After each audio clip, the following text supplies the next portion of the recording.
Okay, everyone, continuing our main theme of Mesoamerican cultures, this week we're talking about the Inca. Here's a picture of a Inca parade going on in Peru. So who were the Inca people? The Inca civilization is known for creating the largest empire ever seen in the Americas. They had unique agricultural techniques, and their art and architecture uniquely combined geometric stonework with the natural landscape. They constructed massive stone cities with no metal tools and no written language. Next, we're going to look at their geography. So where are they from? They're from South America on the western edge of the continent. And we'll zoom in on that now. Here are all the different cities of the Inca Empire. And they were located all along the Andes mountain range. Most empires you see in the world actually go from west to east because they like to stay in their own climate. What was unique about the Inca people was they were going north to south because they were going along the Andes Mountains. Much of the Inca civilization was built on the high peaks of this massive mountain range that stretches over 5,000 miles. This meant that there were not many roads. They often had to build bridges to cross huge gaps between peaks and over valleys and rivers. Some of the peaks of the Andes are over 20,000 feet high. Next, let's look at some of their ancient ruins, which they left behind a great many, as you can see. So there's Cuzco, the Inca capital, the Maras salt mines, Ingapirca, Pisac, Pachacamac, Ollantaytambo, the Chinchero marketplace, the Moray farms, Winnewana, and of course, the legendary Machu Picchu, which as you can see is very, very high in the mountains, up in the clouds. So let's take a closer look at Machu Picchu right now.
Next, we're going to look at the culture. When we're talking Incas, we're talking about llamas. The Inca would use llamas to haul their belongings while they traveled around the Andes. These animals can carry up to 88 pounds on their backs, and they are very adept at walking across rugged mountain terrain. They are extremely easy to care for, as they mostly survive off of grass. Fun fact, the Inca had no written language, and they kept records using knots tied into ropes called quipu. Here's just a few examples of some of the art archaeologists have found from the ancient Inca.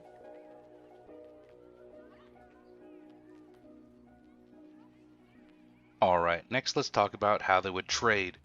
They had no coins, bills, or money as we know it today, but the Inca would often trade using the items above. Because of this, people thousands of miles away were found decorating their clothes with feathers and seashells from the Incas. Lake Titicaca. This is one of South America's largest lakes and the world's highest navigable body of water. This lake held a special place in the imagination of the Inca people and formed the basis of their spiritual beliefs.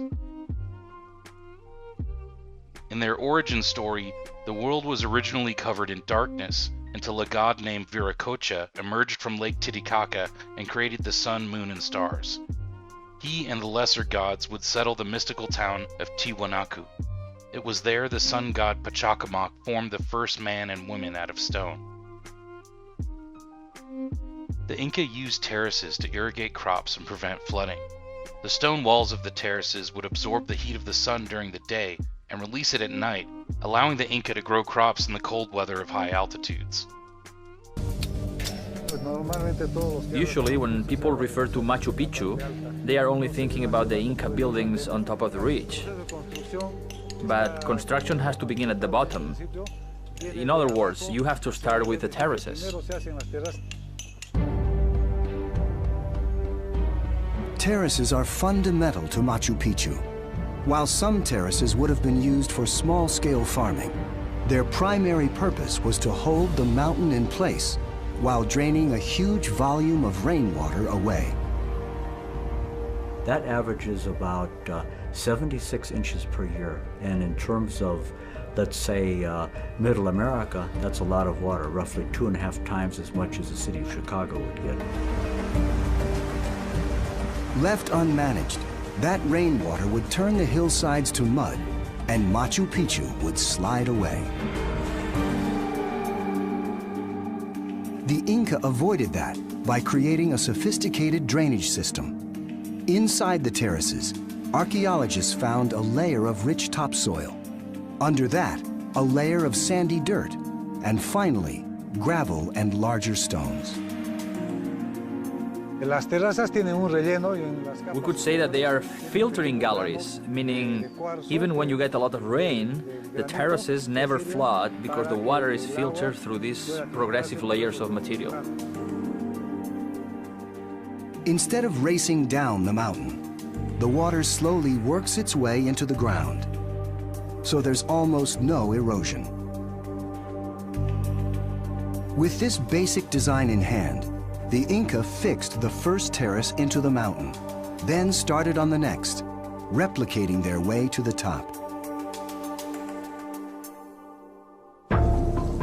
Once there, Inca engineers had to reckon with an even bigger water problem. This is a city paved with stone, with few places for rainwater to go.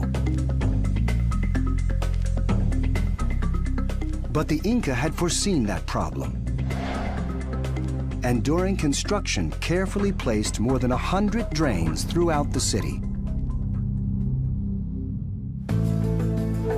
Many of these drains delivered the runoff from the elevated parts of the city into the central plaza. Further digging there revealed a remarkable innovation to handle all of that water. Beneath the usual layers of topsoil and gravelly dirt, Wright's team hid a thick layer of white granite chips, the spoil from years of Inca stone cutting. In effect, what the Inca did was to build an underground drainage system, a type of conduit to carry water safely away. Because they had no writing system, most of what we know about the Inca comes from the Spanish conquistadors. Juan de Betanzos married an Inca princess, learned the Inca language of Quechua, and wrote a book called The Narrative of the Incas, which is based on the conversations he had with his wife and her family about Inca history. Pedro Cieza de Leon was a Spanish Jew who interviewed many Inca people and wrote a book called The Chronicles of the Inca. Next, let's do an oral communication exercise. So we can see there's a big problem with oral communication. Even in the modern world, it's almost impossible for information not to change as it moves from one person to another. So you can imagine how twisted and confusing were the stories told to the Spanish by the Inca people who had no writing for thousands of years. Like their history, because of a lack of writing, the Inca religion was also fraught with inconsistencies. From region to region, the names and stories of their many gods would change. What we know for sure is they were polytheistic, and their main god was Pachacamac. With their lack of solid doctrines, the Inca were accepting to a diversity of religions and allowed those they conquered to keep their beliefs, sometimes even adopting their gods. The Inca did not have weapons or armor that was more advanced than other Mesoamerican civilizations of their day, so they mostly relied on tactics and superior numbers to defeat their opponents and to maintain control of the territories they conquered. One of their tactics included starting avalanches to trap or pulverize the enemy army. Here you can see a multitude of different weapons the Mesoamericans would use. The Inca had a socialist economic structure, which emphasized collective ownership of assets, resources, and the means of production. When an Inca couple got married, they were given llamas, seeds, tools, land, and a home by the state. In return, the family would give all of the food they didn't eat to a common storehouse. Instead of paying taxes, citizens contributed directly to society by performing labor. Women often worked weaving textiles. While performing this work, all materials, food, and accommodations were provided by the state. Sounds pretty great, huh? Well, let's have a discussion about that. As with socialist governments today, the idea that everyone owns everything actually ends up meaning that no one owns anything except for the government, who has to enforce that standard. Peasants had little independence or political power. Homes were often inspected to make sure no one owned anything of value. Amazingly, without any kind of writing, this system was all organized using the Quipu knot system. That's pretty incredible. Well, that's all for today. Next time, we're going to be talking about the actual history of the Inca. See you then.